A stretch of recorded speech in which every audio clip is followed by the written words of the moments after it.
Power rarely loses strength before it loses flexibility. In fact, authority often becomes most constrained precisely when its advantage appears complete. After the Second World War, the United States stood in a position so dominant that it seemed to remove the limits that had shaped earlier great powers. This essay reframes that moment, not as the beginning of permanent supremacy, but as the point when American authority quietly inherited the obligations that would later restrict its freedom of action. The question is not how the United States gained its post-war advantage, but how that advantage already contained the boundaries of its future movement. Because once power defines the rules of international order, it eventually becomes responsible for maintaining them. In 1945, the war ended with the United States holding a position no other state had occupied so completely. Its industrial output exceeded that of the remaining major economies. Its military forces were stationed across Western Europe, the Pacific, and newly liberated territories. Washington oversaw occupation governments in Germany and Japan while shaping the reconstruction of Western European economies. Financial authority reinforced this position. The United States held most of the world's gold reserves. The Bretton Woods system anchored global finance to the American dollar. Institutions such as the International Monetary Fund and the World Bank emerged from negotiations largely directed by American officials. At the same time, the United Nations placed its headquarters in New York, situating international diplomacy close to American political influence. American policymakers described the arrangement not as domination, but as stabilization. European governments accepted reconstruction loans tied to American conditions, while national ministries recalculated domestic budgets around agreements negotiated in Washington. The emerging order linked economic recovery, security guarantees, and diplomatic cooperation. The Marshall Plan directed reconstruction funds into Western Europe under American oversight. The North Atlantic Treaty Organization established a collective defense system whose strategic center rested in American command. Trade rules promoted open markets supported by American industry and capital. Authority extended outward through agreement rather than formal empire. For a time, the arrangement appeared almost effortless. War-damaged economies required reconstruction capital. Allied governments required security guarantees against Soviet expansion. Expanding trade required a stable financial anchor.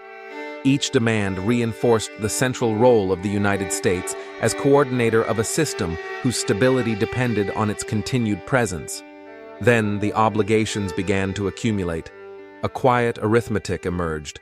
Authority within the new order required reassurance.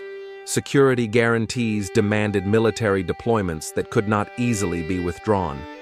Financial leadership required the steady supply of dollars to international markets. Diplomatic leadership required visible engagement in crises that tested the credibility of the system. Power had expanded into responsibility. Workers in American ports loaded shipments destined for reconstruction programs abroad, while the stability of those distant economies increasingly influenced American policy decisions. The alliance structure revealed the first limits. NATO promised collective defense against Soviet pressure, yet its credibility depended largely on American military capacity.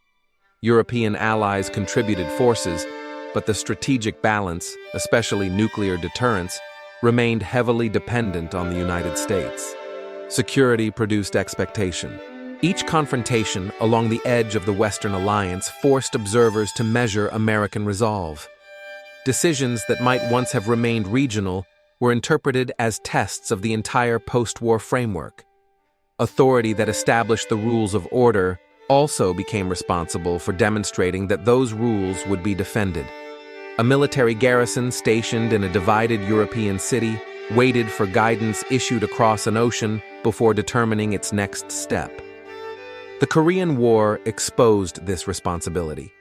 When North Korean forces crossed the 38th parallel in 1950, American leaders interpreted the invasion not only as a regional conflict, but as a challenge to the credibility of the broader alliance system. Failure to respond, they believed, might weaken confidence among governments whose security depended on American commitments. Intervention restored the boundary. Yet the principle had changed. Local wars could now become tests of global credibility.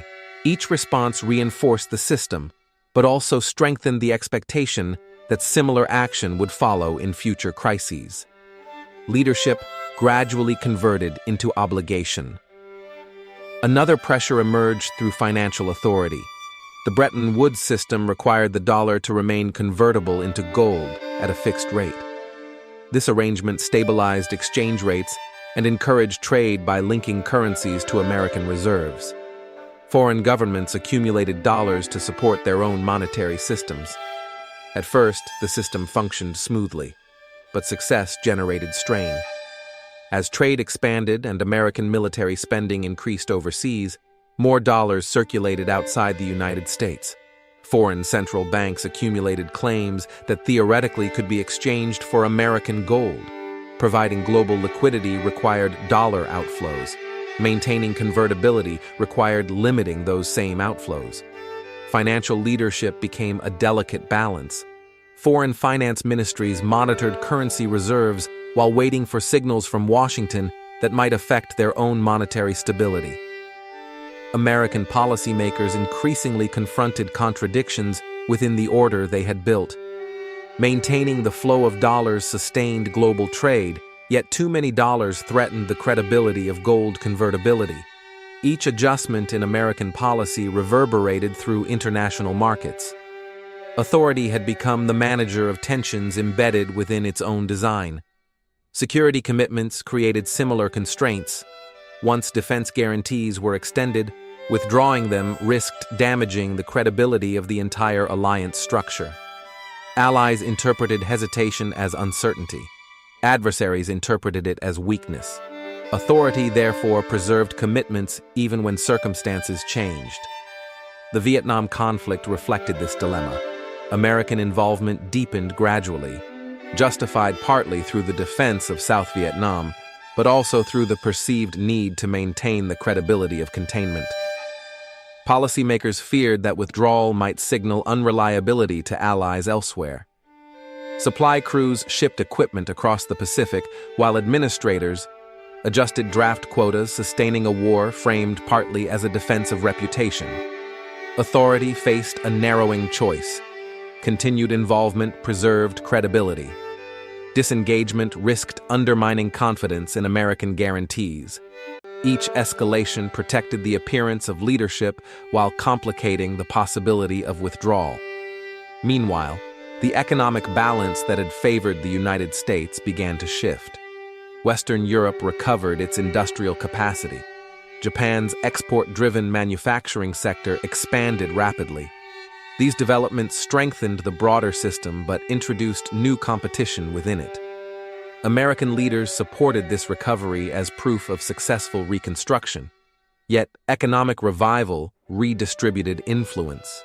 Factories in allied nations increasingly produced goods that competed directly with American industries in global markets.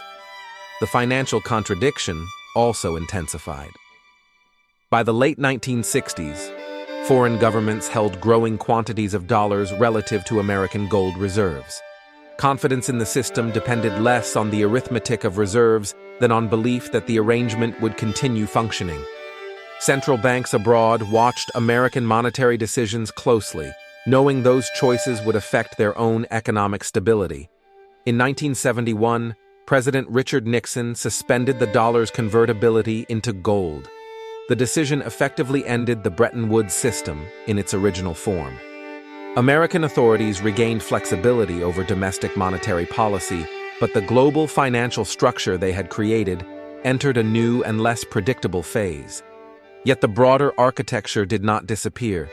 Security alliances remained active. International institutions continued operating.